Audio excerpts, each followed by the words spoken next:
Hola, hi everyone, and welcome back to Valeria's Couch Club. I'm Valeria, and this is one of the stars of the show, the Chi. The pug is barking somewhere over there.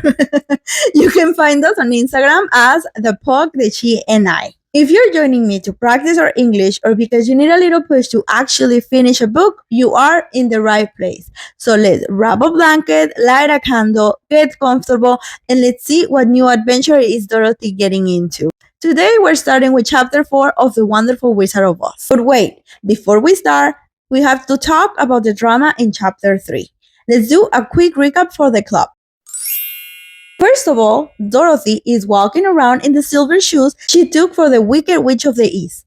Listen, in the real world, we call that looting, but in Oz, it's just a great fashion choice. She stayed with a guy named Buck, which is a rich munchkin who threw a massive party because the witch is finally gone. Honestly, I love the energy. Finding an excuse to throw a party? That's very Latino, am I right? The next morning, she sees the Scarecrow. She thinks he's just decor, but then he winks at her. Can you imagine? I will have run back to Kansas. But no, she's so curious that she helps him down from his fall. He admits he has no brains, but he has a major fear of lighted matches. Anyway, Dorothy invites him along. So now he's officially part of the squad. The group is growing. Now we have Dorothy, Toto, and the brainless Scarecrow heading to see the wizard. What could possibly go wrong? Let's find out in chapter 4.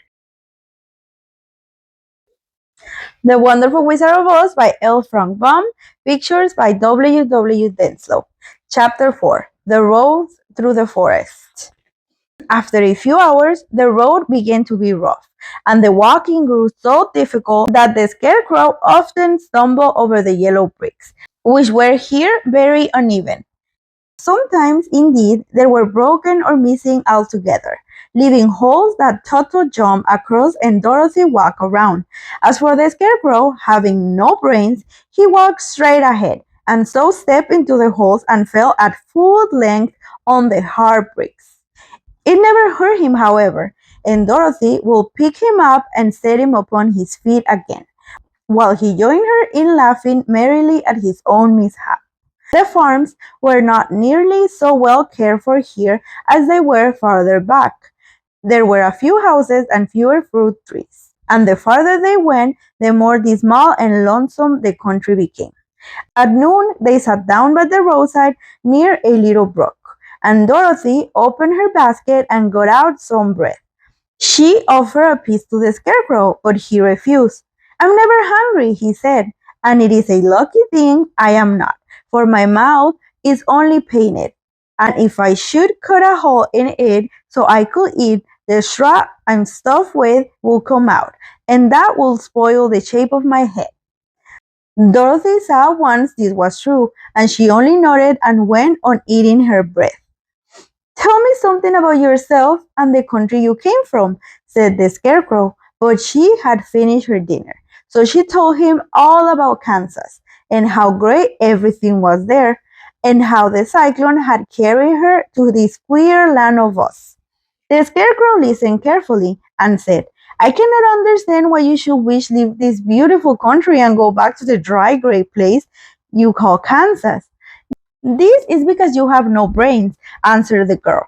"No matter how dreary and gray our homes are, we, people of flesh and blood, would rather live there than in any other country, be it ever so beautiful. There is no place like home." The Scarecrow sighed. "Of course I cannot understand it," he said. "If your head were stuffed with straw like mine, you would probably all live in beautiful places, and then Kansas will have no people at all. It is fortunate for Kansas that you have brains. Won't you tell me a story while we are resting?" asked the child. The Scarecrow looked at her reproachfully and answered, "My life has been so short that I really know nothing whatever. I was only made a day before yesterday. What happened in the world before this time is all unknown to me. Luckily, when the farmer made my head, one of the first things he did was to paint my ears so that I heard what was going on. There was another munchkin with him, and the first thing I heard was the farmer saying, 'How do you like those ears?' They aren't straight, answered the other. Never mind, said the farmer. They are ears, just the same, which was true enough. Now I'll make the eyes, said the farmer. So he painted my right eye, and as soon as he finished, I found myself looking at him, at everything around me, with great deal of curiosity, for this was my first glimpse of the world. That's a rather pretty eye, remarked the munchkin who was watching the farmer. Blue paint is just the color for eyes.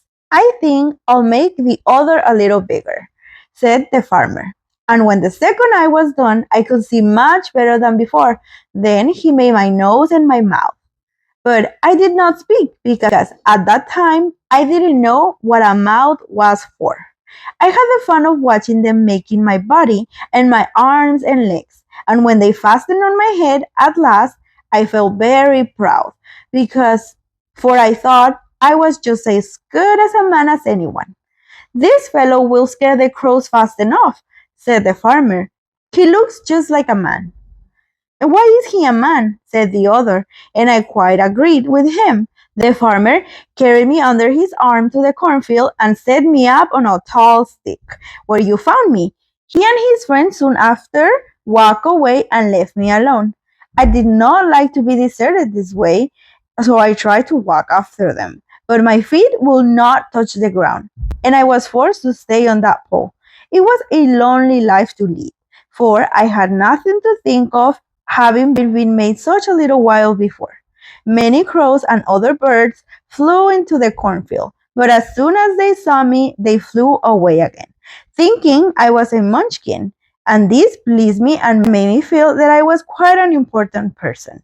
By and by, an old crow flew near me, and after looking at me carefully, he perched upon my shoulder and said, I wonder if that farmer thought to fool me in this clumsy manner.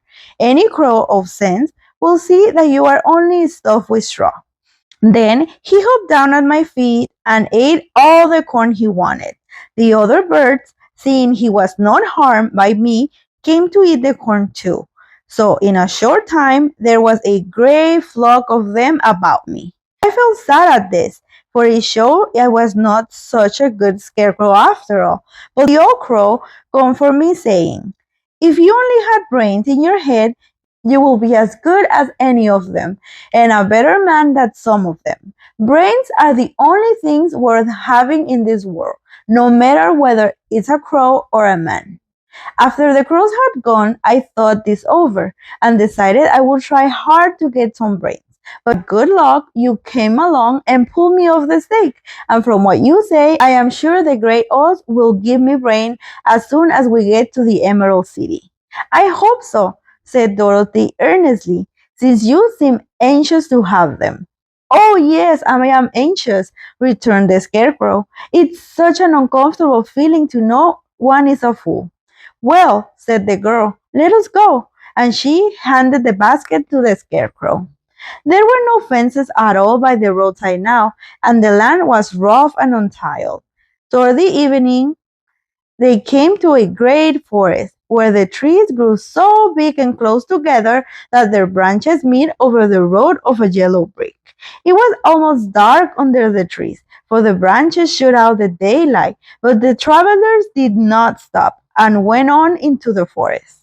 If this road goes in, it must come out, said the Scarecrow. And as the Emerald City is at the other end of the road, we must go wherever it leads us. Anyone will know that, said Dorothy. Certainly, that's why I know it, returned the Scarecrow.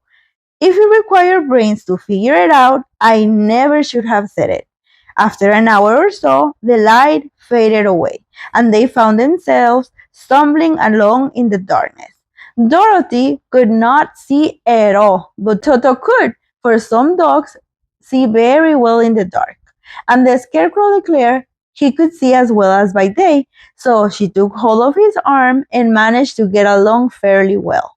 If you see any house or any place where we can pass the night, she said, you must tell me, for it is very uncomfortable walking in the dark. Soon after, the Scarecrow stopped. I see a little cottage at the right of us, he said, built of logs and branches. Shall we go there? Yes, indeed, answered the child. I am all tired out. So the Scarecrow led her through the trees until they reached the cottage, and Dorothy entered and found a bed of dry leaves in one corner. She lay down at once, and Toto beside her soon fell into a sound sleep. The Scarecrow, who was never tired, stood up in another corner and waited patiently until morning came. And that is the end of chapter 4. I don't know about you, but my heart was beating a little fast during those dark forest parts. Good that I have Ramona here with me to help me with the fear. Reading out loud is definitely helping my confidence, even when I stumble in those long descriptions. How did you find the reading today? Was it easy or a little tedious? Let me know in the comments. Also, if you like our little reading session today, don't forget to subscribe and join the Couch Club. I love reading these stories with you and practice my English at the same time. Look who's back! But wait, before we go, I have to tell you, the road is about to get even more crowded. Like here, in the next chapter, we hear a very strange noise in the woods. Is it a monster? Is it a ghost? No. It's someone who hasn't moved a muscle in over a year and is desperately in need of some oil. Any guesses who it is? Get ready because the literary chisme is about to get metallic. You don't want to miss it. Stay cozy and see you on the couch for the next one. Adios!